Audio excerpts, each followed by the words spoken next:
Hey everyone, and welcome. So let's talk about multiculturalism. It's a word you hear all the time, right? In the news, in our cities, even in the food we eat. But what does it actually mean to build a truly multicultural society? Well, that's what we're going to break down today. I mean, just picture this. You're on a subway in a city like London or New York, and you could hear 100 different languages on a single ride. It's incredible. So how does a place with that much diversity hold itself together? How does it not just get by, but actually flourish? The answer, it turns out, is more than just being nice to each other. It's a whole philosophy. And here it is, right at its core. Multiculturalism is the belief that all those different cultures and religions and traditions, they aren't problems to be solved. They're actually the very thing that makes a society strong and vibrant. It flips the whole script. Okay, and this leads us to a really crucial idea. We're talking about integration, which is totally different from assimilation. The whole point is not for everyone to eventually become the same. You've probably heard this metaphor before, but it's perfect. The old idea was the melting pot, right? Where everyone's culture kind of melts together until you can't tell them apart. Well, multiculturalism says, no, let's not do that. Instead, think of a mosaic. Every single piece keeps its own unique color and shape, and when you put them all together, you create a much more beautiful and complex picture.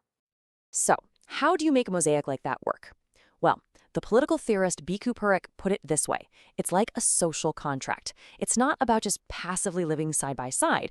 It's about actively sitting down and figuring out the rules of engagement, how we're all going to interact as distinct but totally equal communities.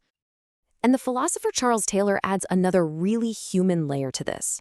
He calls it the politics of recognition. This gets at a deep need we all have.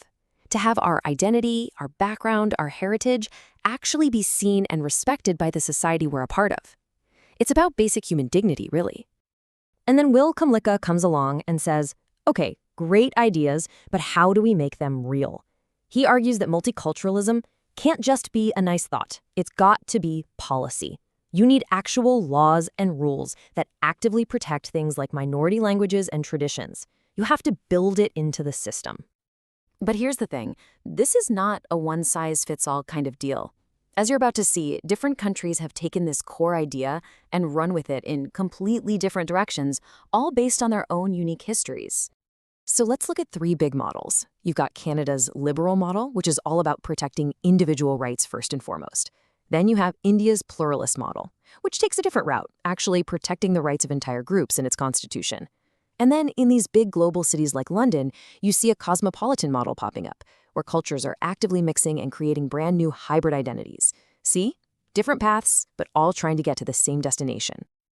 Okay, so we've talked about the what and the how, but now we get to the big one. So what? Why does this even matter? Why go to all this trouble? What are the actual, tangible benefits? Well, what does it take to get those benefits? A healthy multicultural society isn't an accident, you know? It's built on a foundation of very specific choices, actively accepting diversity, fighting for equality, and protecting everyone's rights. And when you get those things right, they kick off this really powerful, positive cycle. And here's that cycle in action. See, it all starts with protecting minority rights. When people feel safe and secure in their identity, they're way more likely to jump in and participate in civic life. And that widespread participation from everyone, that's what builds a truly cohesive society. You're not unified because you're all the same, you're unified by mutual respect. And the payoffs go way beyond just social harmony. Look at this. Of course, cultural enrichment is a huge piece of the pie, but check out the economic and creative advantages. They're massive. A diverse workforce isn't just a social nice-to-have, it is a straight-up engine for innovation and economic growth. But of course, no big idea is perfect, and to really understand the whole picture, we absolutely have to look at the challenges and the criticisms, because these are very real debates happening all over the world. This really gets to the core tension of the whole thing. The promise is a more unified society, but the critics ask some tough questions. Does it actually weaken a country's national identity?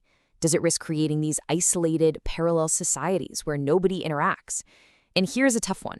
Where do you draw the line between respecting a culture and calling out practices that are harmful? These are the debates that keep the conversation going. So, where does that leave us? After digging into the theories, the different models, and all the debates, what's the one big idea you should walk away with? It really comes back to this.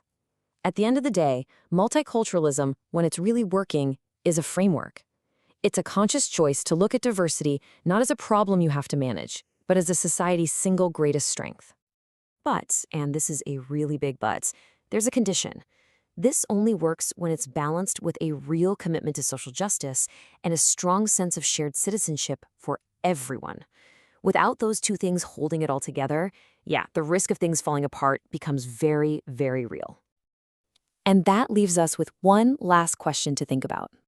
As our world gets smaller and more connected every single day, maybe the true test of a modern democracy is how well it can answer that very first question we started with.